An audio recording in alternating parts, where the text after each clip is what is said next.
Welcome back to Bach and the German musical passion. In this part 2, we're going to explore Bach's world, the path that led him to Leipzig, and the atmosphere he encountered there.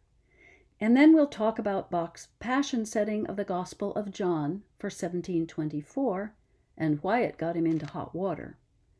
Finally, we'll see how Bach heeded the lessons he learned from his John passion and created what he himself referred to as his great passion, the Passion according to Matthew of 1727. Bach was born into and formed by the Lutheran world. Born in 1685, his hometown of Eisenach was dominated then as it is now by this fortified medieval castle called the Wartburg. It's here that the excommunicated Martin Luther retreated and translated the New Testament into a new German designed to be accessible to all. Bach's schooling included studying and memorizing Luther's Bible, and he even attended the same school Luther had attended almost exactly 200 years before. Bach was born into a large musical family, and although he showed great musical promise early on, he was not particularly good in school. When orphaned at the age of 9, first his mother died and then his father, he was sent to live with an older brother in the nearby town of Ohrdruf. There, Bach improved in school to such a degree that he earned himself a scholarship in 1700 to the prestigious St. Michael's School in Lüneburg in the north of Germany. He was a choral scholar there, but unfortunately for him, his voice changed early on. So when he couldn't sing, he turned his attention to the serious study of organ and composition. His first job was as a court musician in Weimar in 1703. It was a pretty menial position, and he only lasted about 7 months. His first good job as organist came along that same year in the town of Arnstadt, although he didn't get along so well with the town authorities or the amateur musicians at his disposal there. So in 1707, he moved to Mühlhausen for an even better job as choir director and organist. Here he married Maria Barbara Bach, who became Maria Barbara Bach Bach. Just 1 year later, he went back to Weimar, this time as official court organist. He was even promoted in 1714, but passed over for the coveted title of Kapellmeister. He then found out that the Duke was courting Telemann instead, so in 1717 began looking for a new job. He found one, but leaving Weimar did not go well. The angry Duke threw Bach into jail, finally releasing him about 4 weeks later, so that Bach was able to take up his new position. That new position was as Kapellmeister to the court in Köthen. Finally, Bach had achieved the prestigious title with its appropriately higher salary. Here, Maria Barbara dies, and Bach meets and marries the young court soprano Anna Maria Wilke. Bach spends 6 years here as Kapellmeister to the only non-Lutheran of his employers, a sympathetic, music-loving Calvinist named Prince Leopold. Here, Bach was writing primarily chamber music and not church music. By 1723, however, the situation in Köthen had begun to sour. Leopold had married a woman who didn't like the arts. Bach referred to her as an A-Muse. And Bach's funding was beginning to dry up. So he began looking for a new, even more prestigious job. Now, we know that Bach was a lifelong Lutheran, and we suspect that he was probably a devout one as well. As a young man, he had written in a letter that his personal goal in life was to produce a well-regulated church music to the glory of God. So in leaving Köthen, Bach might also have been motivated partly by a desire to return to his Lutheran roots. Whatever the case, in 1723, he applied for the position of cantor at the Thomas School and director of music for the city of Leipzig. Leipzig in 1723 had around 30,000 inhabitants. It was a bustling commercial center that hosted important trade fairs 3 times a year. It was a center for book publishing and banking, and it boasted a prestigious university that had already been in existence for over 300 years. They considered themselves to be quite cosmopolitan. Leipzig sported the nicknames of Athens on the Pleice and Little Paris. At the same time, however, this so-called cosmopolitanism was constantly running up against a starchy, Orthodox Lutheran conservatism. Here are just a few examples of that conservatism. The pious town council members guarded their Lutheran flock with paternalistic zeal, passing laws like the one that prohibited the small French Huguenot community from holding any of their services in German, lest they siphon off curious members of the Lutheran flock. When 700 street lamps were installed for the very first time in Leipzig in 1701, their benefits were praised as helping Leipzigers keep the commandments. Similarly, an opera house, which had opened in 1700, closed again only 20 years later because it was said that it encouraged the wrong kind of entertainment.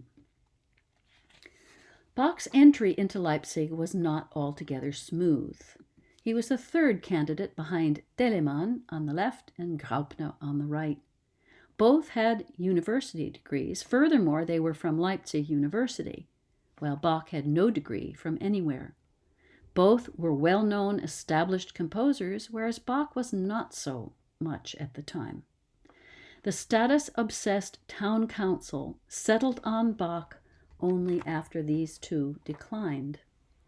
Councillor Platz on the left went so far as to say if they couldn't get the best, they'd have to settle for the mediocre. And the fellow on the right, Councillor Adrian Steger, would only agree to support Bach's candidacy if he should make compositions that were not too theatrical. It was the tradition in Leipzig's 2 main churches to hold 2 services on Good Friday, one in the morning and one in the afternoon, called the Vespers. In yet another example of Leipzig's conservatism, in that morning service, the only Passion music that had been allowed for almost 200 years was a 4-part setting of the Gospel of John by Johann Walter, a friend of Martin Luther. This music dates from the 1530s. The Leipzig town fathers were already apprehensive about the rising popularity of those non-biblical poetic passions springing up all over Germany. You'll recall I mentioned in part 1 the poetic passion text written by Hamburg councillor Brockus. His text was being set by quite a few well-known composers, including Telemann, Mattheson, and Handel. In Hamburg, Mattheson had gone so far as to present 4 versions of the Brockus Passion by 4 different composers on 4 consecutive nights of Holy Week 1719. This kind of non-liturgical operatic work was suspect in Leipzig for at least 3 important reasons. First and foremost, it no longer quoted the Bible, a requirement in Leipzig. Also, the nature of the text itself was objectionable. Brockus' poetry is characterized by a realistic, bloody, you might even say lurid depiction of Jesus' ordeal. Jesus is portrayed as human, and his fear is emphasized. Also, performing these passions in a kind of competitive atmosphere, almost like spiritual entertainment, was an even further affront and offensive to conservative Leipzigers. Leipzig town fathers had already experienced one performance of the Brockus Passion that had realized some of their worst fears. A performance in this church at the university in 1717 attracted not only all the best musicians in town, but a capacity crowd of the Lutheran faithful. Afraid of losing their parishioners, town fathers and the clergy bowed to the pressure and finally in 1721 allowed for the very first time in Leipzig newly written music accompanied by instruments to be performed on Good Friday, but only at the Vespers or afternoon service. The morning service had to remain untouched. This is the somewhat nervous, mistrustful, and resistant atmosphere in which Bach turned to writing his Passion according to John for performance on Good Friday afternoon in this church, St. Nicholas, for 1724. In writing his new Passion, Bach followed the template of that oratorio Passion we arrived at in part 1 of this series. It's a mixture of the gospel text related in recitative, here in red, plus the opening and closing choruses, arias, and hymns, all on non-biblical texts, here in black. So, imagine yourself in church, Good Friday afternoon, 1724. This is a reconstruction of how it looked then. It's been redone several times since. You're a good Lutheran. You're there to commemorate Jesus' sacrifice in this most solemn service of the church year. What you are accustomed to hear are sounds like these. Videntes autem discipuli indignati sunt dicentes. Ut quiet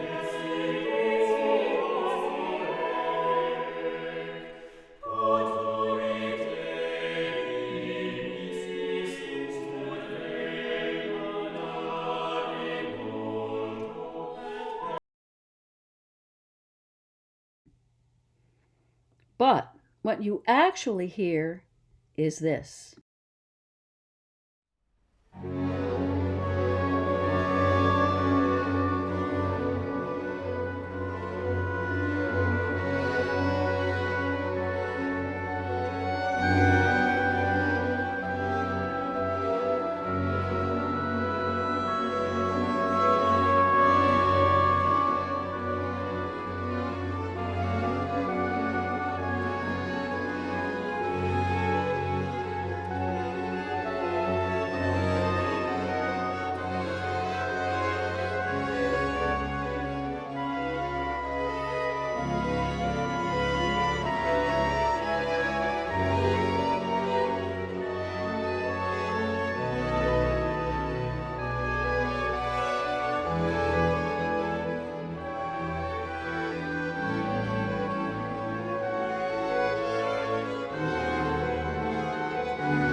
This is how Bach begins.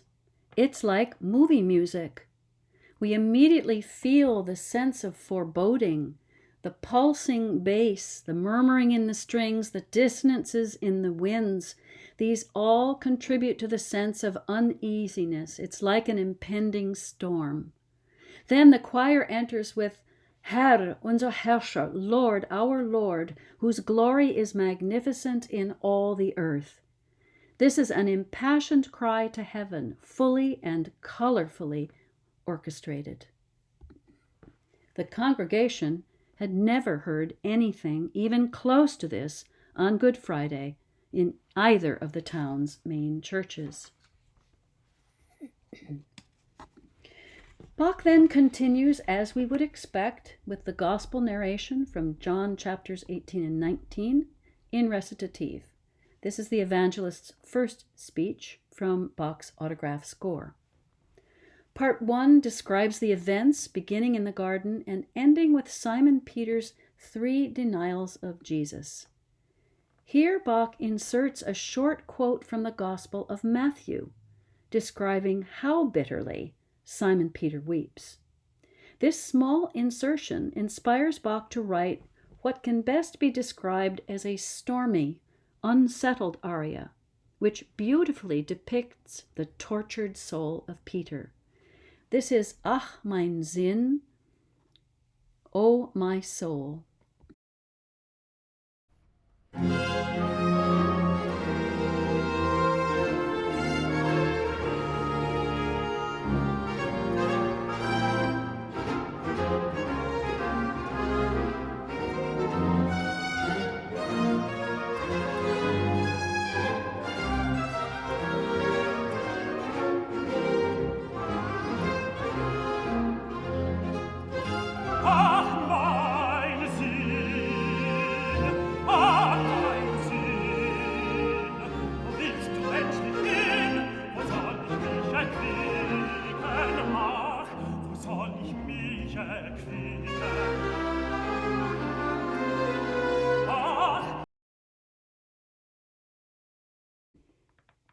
With its jagged rhythms and high, unsettled vocal line, this music is very descriptive of that tortured soul, and it's very new.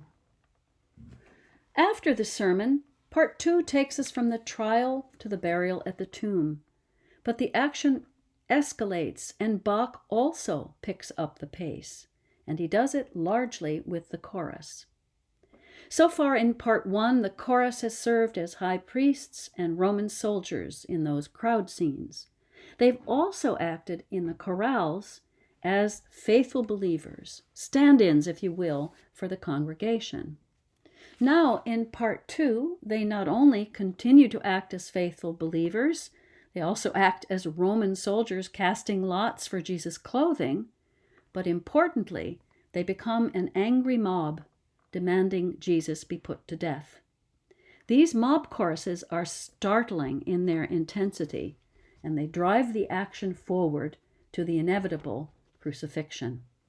Let's listen to one. This is Kreuzige, Kreuzige, crucify him, crucify him.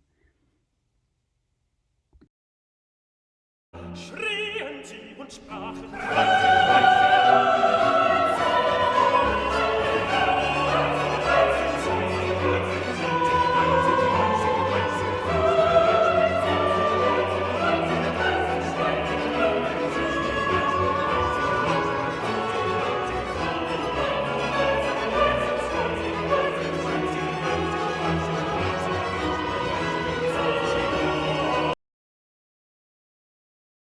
You can hear the insistence of the crowd in this music.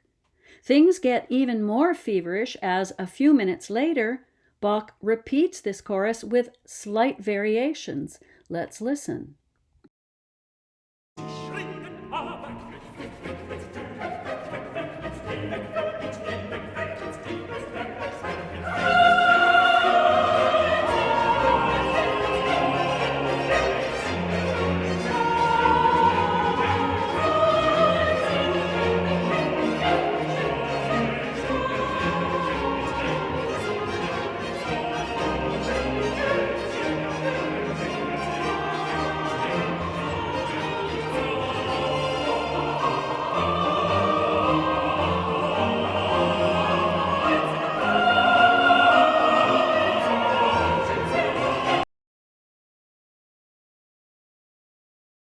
The text there is weg, weg mit ihm, take him away, crucify him.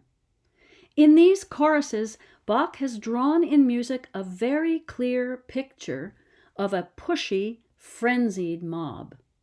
This constant pushing of the action forward leaves the listener no room for devout reflection and contemplation. The arias, which are intended as additional points of reflection, contain other startling novelties. For instance, let's look at the tenor aria Erwäge in part 2. This is almost like the geographical center of the Passion, meaning that approximately half the music occurs before and half the music after. It's been given the nickname of the rainbow aria because the text refers to the rainbow, which was God's promise to Noah after the flood, that it wouldn't happen again. But, alarm bells, the text was written by our friend Brockus. This is a long aria, and it dwells on the blood-stained back of Jesus before it ever gets to the happy rainbow part. It's written for unusual instruments as well, the lute and viola d'amore. Now, the d'amore was a relatively rare instrument even in Bach's day. It's like the viola, with a couple of extra strings, and a row of sympathetic strings underneath which vibrate when the instrument is played. This lends a richness to the sound. Some scholars have suggested that Bach used this instrument in this aria specifically because the bridge has a pronounced arc that resembles a rainbow. Let's listen to the beginning. The text says, "Consider how the bloody back of Christ resembles heaven." Not sure I understand that myself, but remember, this was written by Brockes. Let's listen to Erwe.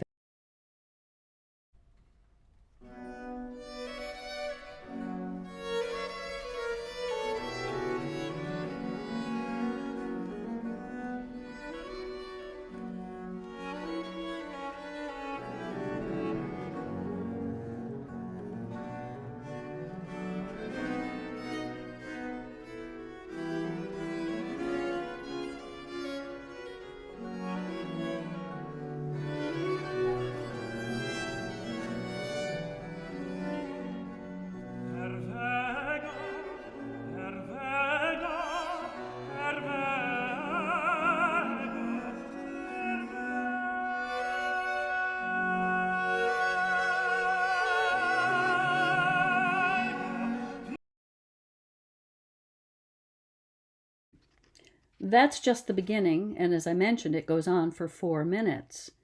It's a beautiful aria, and it certainly contains time for contemplation, as I said, 4 minutes of it, but the graphic nature of the text would have been disturbingly uncomfortable to Leipzigers. I wish there were time to point out many more details of this remarkable work, but even in these few examples, I think you can see that Bach was drawn to the inherent drama of the gospel story and inspired to write equally dramatic music. So, what was the response to Bach's Passion according to John? It was reported that people happily sang along with the familiar hymns of the traditional Good Friday service, but when the new accompanied music began, they were shocked. One elderly woman was said to have exclaimed, "It's just as if one were present at an opera comedy." The clergy weren't happy either. They were jealous, objecting that Bach's treatment was so stirring, so dramatic, it was stealing their thunder. Furthermore, fully 4 of the Passion's arias, 8 arias, used texts written by our friend Brockes. These had almost certainly not been cleared with the clergy in advance, and this must have aroused fears that a dangerous precedent was being set. Bach's setting was just too much, too new, too fast-paced, and too dramatic. And because it stirred the emotions in a way they hadn't expected, it was interpreted as operatic. What was Bach's response to all this? Well, he immediately set about rewriting it in order to correct its supposed faults. In fact, he would rewrite it 3 times over the course of his life. The details of these rewrites are complicated and a bit difficult to follow, but suffice it to say here that the kinds of changes he made included pulling some of the choruses and arias and replacing them with entirely new music.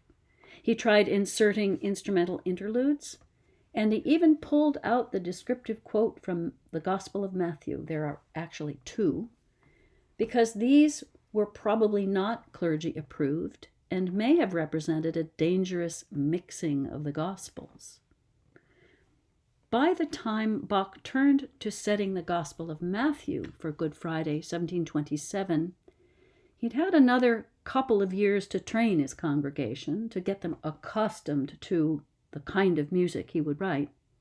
But he himself had also learned a great deal about how to balance their expectations with the inherent drama of the gospel story and the music it inspired him to write.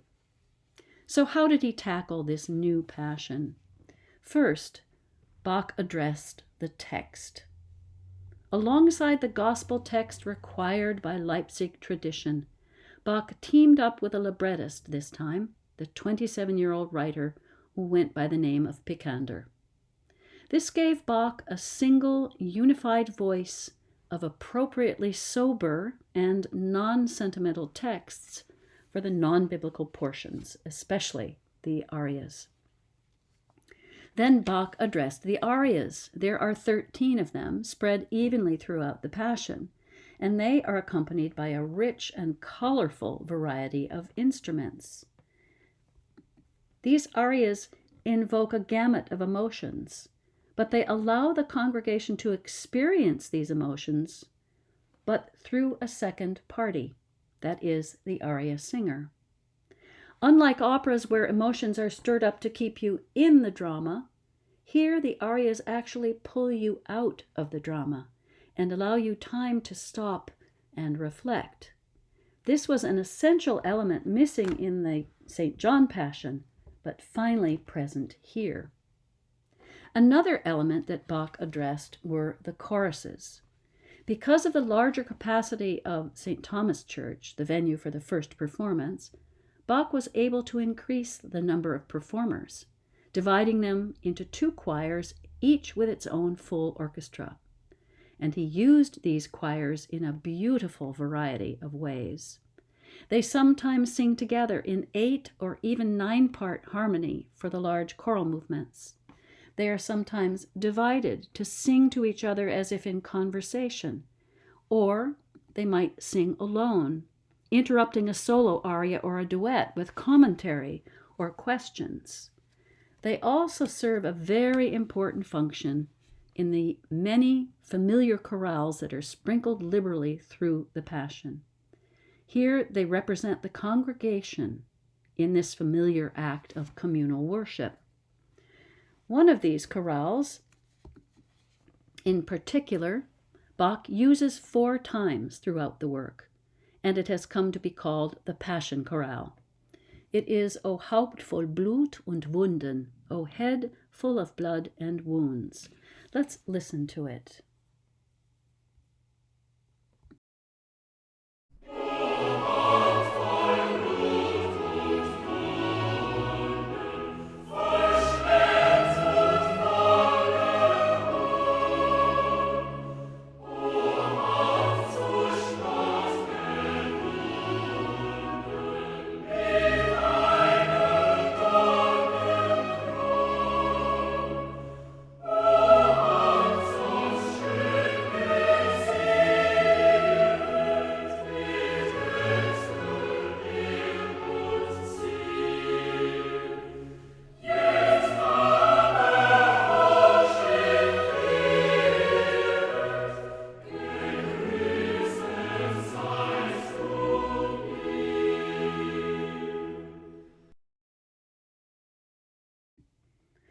In each of the 4 times this chorale is heard, everyone sings and plays together, so it takes on an almost ritual significance as a communal act of devotion.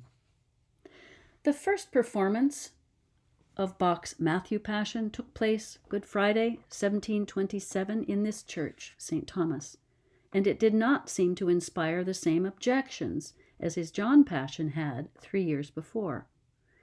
Unlike the John Passion, there was only one significant rewrite of the Matthew 9 years later in 1736, and this is essentially the version we hear today. It's clear that Bach was proud of his Matthew Passion. He referred to it as his great passion and wanted it preserved for posterity. He actually took time to make a clear copy in his own hand, kept it safe, and repaired it with painstaking care when it was later damaged. Bach had finally created a passion that, although dramatic, was not operatic, although emotional, was not sentimental. This was music for reflection, not entertainment, and exactly what the faithful in Leipzig expected and needed on Good Friday. Bach had certainly delivered a well-regulated church music to the glory of God. Thanks for listening.